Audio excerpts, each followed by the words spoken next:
Why is the truth so important? You have to have the truth to have a starting point.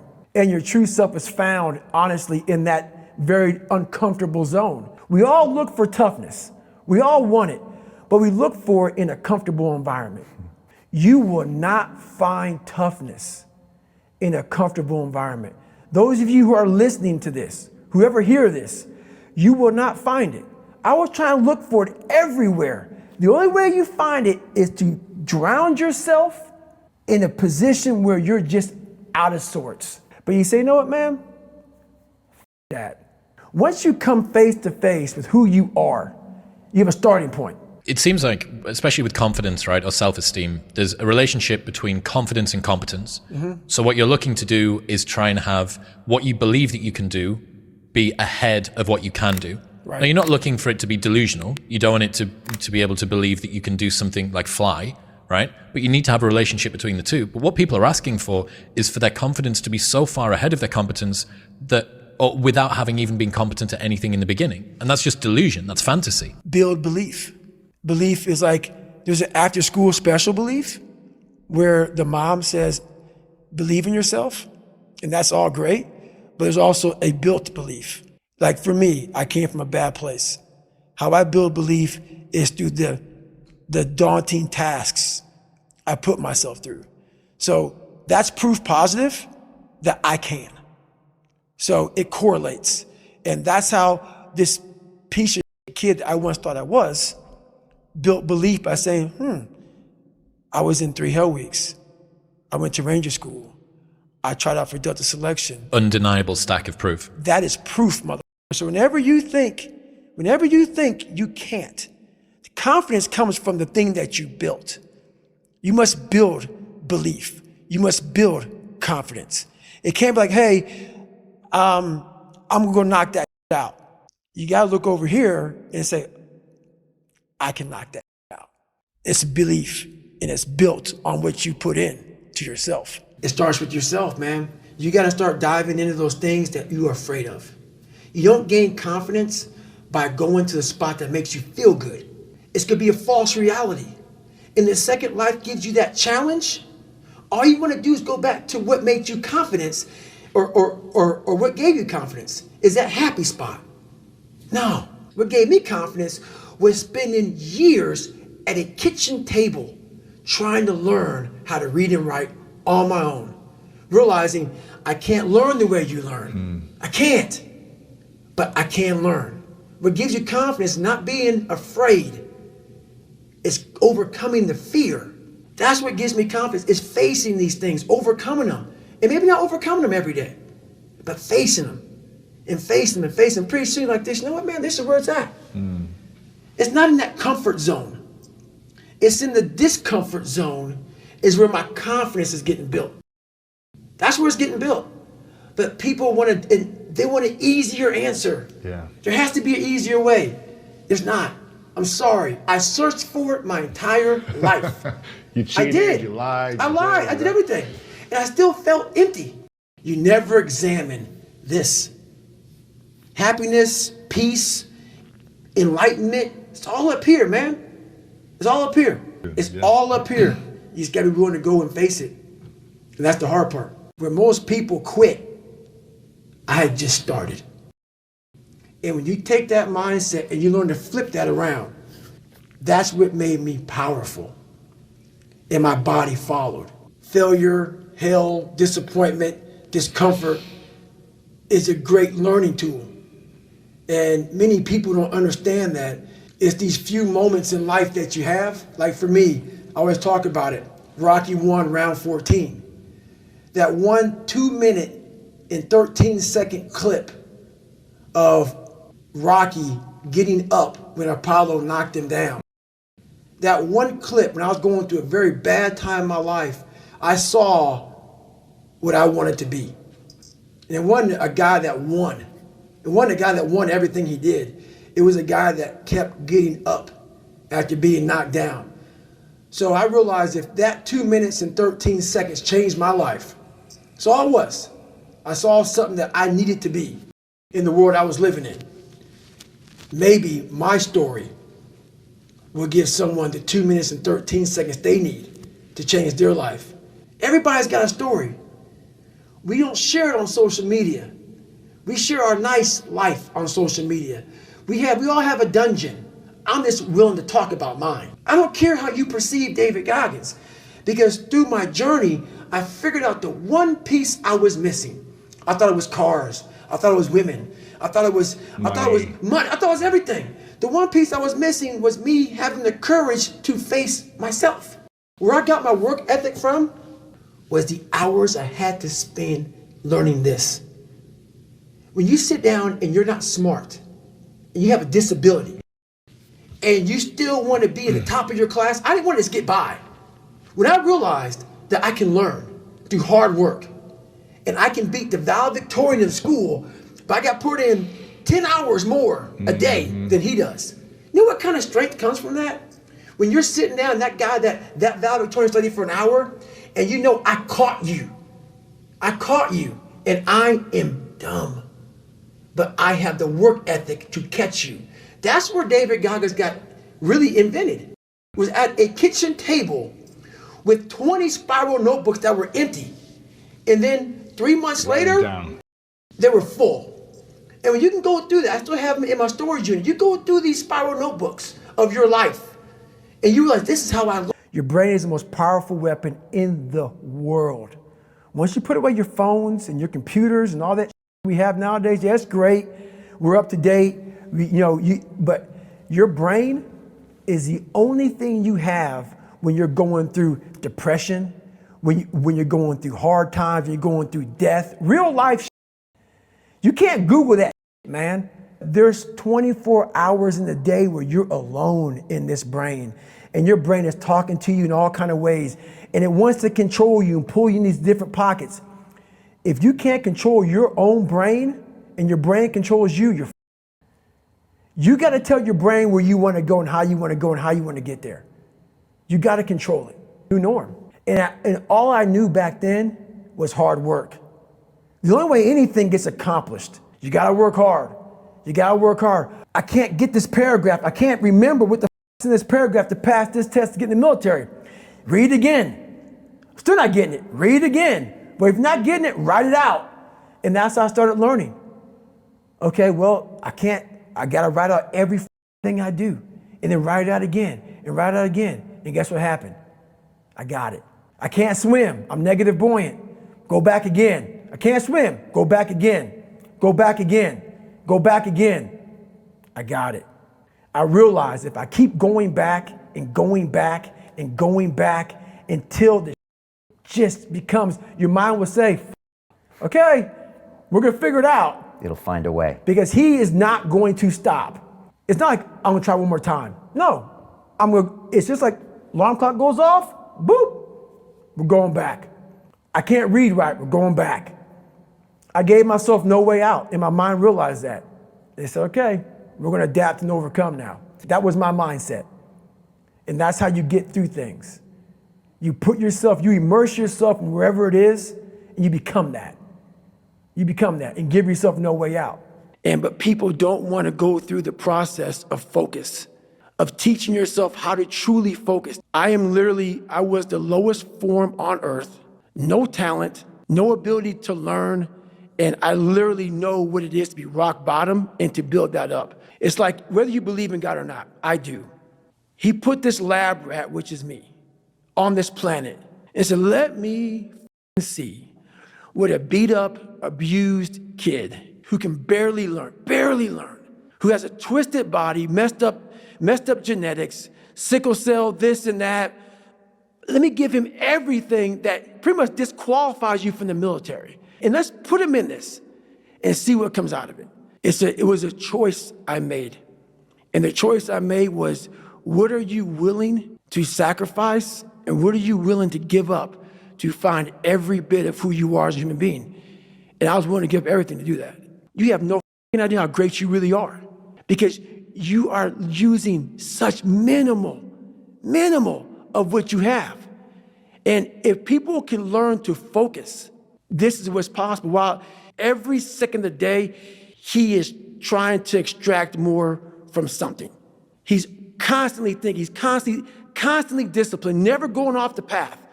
Whatever is injured on him, he figures a way. It's a conqueror's mindset. And very few people, if any, can really understand what that is. Nothing is easy. Like running is running. It sucks. But you have a choice to make. Do you want to sit down and go back to that guy you once were? No. So this is what it takes. But guess what happens? That alarm clock goes off at 4 a.m. to train.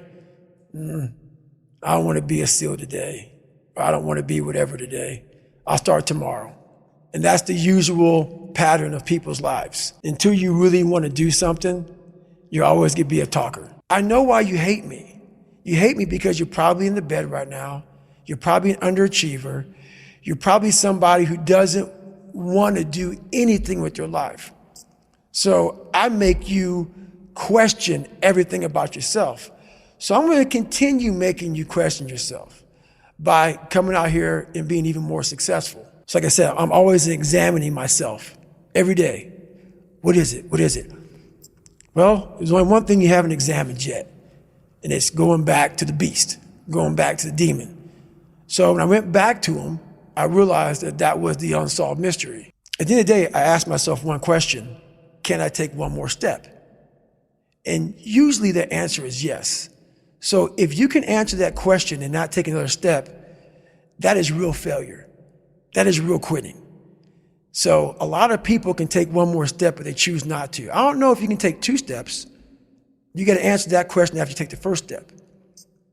But I can always take one more step, so if I choose not to, that's on me. And I got to live with that. But all the times that I was like, I'm not going back. And I went back. I'm not going back, and I went back. I'm not going back, and I went back.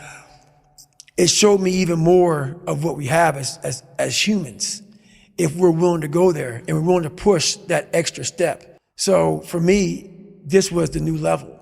Let's not quit yet, Goggins. Let's think about your options. Where are you going to end up if you quit this? Where are you going to go? What's amazing about the human mind is that it becomes your new norm. Like to think that I can run 200 miles, 240 miles, and that becomes like running 50. I never thought that was possible. This is why I'm always pushing that limit, because I know that within pushing these limits, there's always more. But what it did was it showed me what is possible. And that's what set the new stage for me. That's when I realized, oh man, I've really been underachieving my entire life. But it taught me what is possible. Because we all think about quitting when it's hard. It's hard to process information during pain, because that pain takes over and you can't think rationally. You're thinking about fight or flight, save yourself. That's not a rational thought. It's not a thought that's going to get you through hard times. But there's a lot of thought behind a person being a born loser, becoming who I am today. You don't just wake up and just rocky the shit. You got to wake up and think about, there's a process to getting better. And that process is never finished. I was born David Goggins. David Goggins wasn't good enough. He was a scared, bullied, abused kid who struggled in life. And that kid, whenever something got tough, no matter how hard I trained, no matter how ready I was, whenever something got tough for me, David Goggins, the real David Goggins, would come out and he would quit. So I realized this over a period of time. So I had to build Goggins. And in that process, that's where I get better. You have to be your best self when you're least motivated. And that's the tricky part about all that. Motivation is just a word. You have to have these different things in your mind on where you want to go and know that motivation is not going to get me there, because I'm not going to always be motivated. Jocko said the exact same thing. He said that discipline eats motivation for breakfast. And discipline is good too. But without a clear headspace, there's no discipline. What do you mean? So let's say we have a circuit breaker, okay? And I'm loading everything up to one circuit. Just load it up. It's going to blow. And once that thing blows, man, the circuit's all up. You got to have each thing plugged into the right spot, like a crowded garage. You can't put anything in it. once your brain is crowded, discipline is great. Motivation is great. But if you can't fit it in your brain because it's all cluttered with, there's no discipline. So a lot of people talk about discipline. Okay, great. Why do you fall off the wagon? Why can't I continue with this routine? Going to the gym, being better, waking up early, eating the right foods. It's because maybe it's your kids, maybe it's your wife, maybe it's your job, and it's all just stuffed in your brain. You don't have it compartmentalized and organized in these nice shelves. So where am I going to put discipline in that mind if I can't find other? You got to be able to find all these different things in your mind. Oh, I can put discipline right there. I can put consistency right there. I can put all these things right there in that spot. If your life is not organized, and your life being everything around you, because it takes one little piece of an outside interference to clutter your whole mind. That was the biggest thing. I had to stop caring what people thought about me. I realized that everybody's up. That's the one thing I realized. I walked around and I put these people on a pedestal. Everybody was better than me. So I can't tell you anything about me because you're going to judge me and I'm going to feel even worse than what I am. What I realized, once I calmed my mind down and sat back and looked at how jacked up this world is, once you realize that you are not alone, everybody that's talking to you about how jacked up you are, only thing they've done better than you is they've hidden their world better than you have. That's all they've done. Most of us fail in life because we're afraid of what everyone around you is thinking. That's 100% truth. So we live by the narrative of other people. When I first called a recruiter to be a Navy SEAL and I was 297 pounds, the first recruiter looked at me and said, "You're not going to be able to make this, man." So what he was doing was he was projecting his energy on me. He knew he couldn't be a Navy SEAL. So God helped this black guy, because I was only the 36th African American to make it through in over 70 years. How's this black fat guy going to make it through in my ass? He wouldn't even want to try. So he's projecting this. So a lot of us who are negative people, all we do is project how we feel on other people. So what happens is that there's a lot of negative people walking around the planet Earth who are afraid to try, because a lot of people are very negative in this world. So we are afraid to fail. Why? I told you, man, shouldn't even try it, dude. Just chill out, relax. Why are you so crazy? Why are you so obsessed? So all that stuff drives the quitting mind, I call it. The mind wants to quit. The mind's tired. The mind's tired. The mind's deserving. The mind thinks it's very deserving. So yes, the biggest problem in this world is other people, not yourself. It's other people in your head. They are puppet mastering you pretty much on your life. One thing about life is that people in life, they are the ultimate puppet masters. They exploit your weakness and they love to walk you around life and own space in your head. One of the biggest ways to cut those strings and walk on your own 2 feet to your own destination in life is to build self-respect, self-esteem, self-discipline, all those things. Stay hard is not just about going to the gym. Stay hard is about going that extra step and you can't. That's what builds self-esteem and self-respect. Stay hard. Don't ever be ashamed of anything you've done in your life. Face it, fix it, make it better. Build belief, build confidence to the point where nothing can hurt you because you know exactly who you are. You've faced your demons. You were able to hear all your past traumas. You were able to listen to them. You're able to say, okay, now I can now talk to people about what I went through. I'm no longer embarrassed. I'm no longer ashamed, because this world we live in is tough. It's tough. It will beat you down. The world and the life that we live in is the ultimate competitor.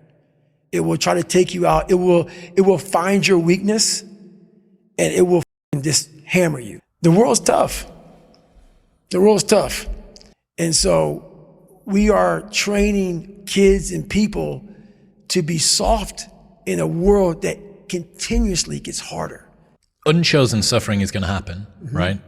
So the only thing that you can do is have some chosen suffering to prepare for it. It's the only thing you can do. That's the only thing you can practice for the unchosen suffering, is have chosen suffering. Do something that sucks every day. I'm not trying to send a message of run 200 miles, be the baddest motherfucker in the world. but be tough. You better have a part about you that's tough, a part about you that can break down situations and get better. And break down situations very quickly within some trauma in your life, some devastation in your life, because it's going to come. The devastation, the trauma is going to come, and you can't allow that to become a Jersey barrier. It can't be a Jersey barrier. It has to be something that you can maneuver through very quickly and move forward. That takes a lot of toughness. Because a lot of people, when you die, they figure out why you died. They figure out how you died in the autopsy. But we never do a live autopsy to figure out why we're dying while we are alive. And I was dying. I was living every day, but I was really dead. And so I figured it out. And once I figured it out, I was able to reborn. I was able to be reborn. You must take this knowledge that you learn from all this is knowledge. So I'm just trying to give people that strength to go in the archives of your life, because you need to be better here. You need to be better here. You need to overcome this, overcome that. You know, people need to have purpose to get up. They need purpose to perform. You need to get to a point in your life where there's nothing on the docket. There's no 5K. There's no, I'm going to get into school to be this or that, and still perform to the highest level. Because what people don't get is one day that thing's going to come up. And if you're not constantly performing without purpose, you're not going to be ready when the time comes. It's this magical thing, purpose, that we're all looking for. But what's funny about it all is that we need these things to perform. But we don't take a second to realize the purpose is always there. The purpose never leaves us, because the very purpose is you. You are always the purpose. There may be another purpose, like being a SEAL or going to college or whatever, but the main purpose in life is you. So if you wake up in the morning and you don't want to do something, you don't care enough about yourself. And that's what you need to really research is, man, why am I not doing this for myself? Because that is the number one purpose in life, is to better oneself. So that's the only purpose I need. So the reason I get up every day, even though there's no race or there's no school or there's nothing in front of me, is because I have pride in myself. So the best advice I can give anybody suffering from mental health or just going through a bad time is you have to really analyze your life. Because I guarantee you, most of the things that we're going through, someone else has already gone through. So what one person can do, another can do. And it's important that we believe that you are not alone in this journey. You're not the first person to go through what you're going through, whether it's death, illness, whatever you're dealing with, a learning disability, you're fat, you're bullied, you are not the first person to endure whatever you're going through. So what that means is this: you are just as tough as all the other people that have endured what you are enduring right now. So always stay in the fight.